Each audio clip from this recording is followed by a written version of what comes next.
Grabe, Beyonce, susunod na rin at malapit na rin siyang makamit ng ganitong klaseng kagaya ni Carla. Yes, mga Mima, so bago natin ipagpatuloy ang ating pag-support today's video, kung bago ka pa lang sa aking channel, please subscribe po, like, and pakit na rin po natin guys ang notification bell upang ma-update po tayo tuwing ako po nag-upload sa mga viral and trending video.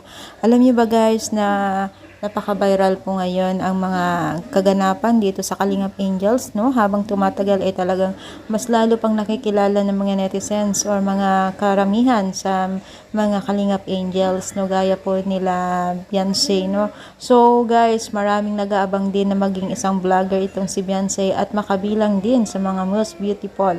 At talaga naman pong maraming nag-i-insist na sana daw pagdating daw ng araw, pagtapos na yung bahay ni Beyonce at mapayagan na pong mag-vlog at magkaroon ng chance na isang vlogger si Beyonce at sana daw makasama din kaya ni Carla. Pero syempre na di po yan na malayong mangyari kasi itong si Beyonce talagang napakaganda rin pong bata.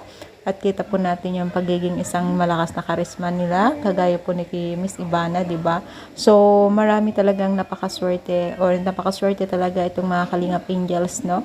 Kasi unang-una ipapakilala po ni Kalingap Rab ang mga Kalingap Angels, hindi lang pagtulong, hindi lang ang kanilang bahay, financial, maging na rin po yung kanilang personality o ma-enhance ang kanilang kagandahan, confidence sa sarili, 'di ba? So, masasabi talaga natin na napakaswerte mga Kalingap Angels na natatagpuan ng Team Kalingap. Isa na dito itong si Beyonce at maraming nag-aantay na maging isang vlogger din ito.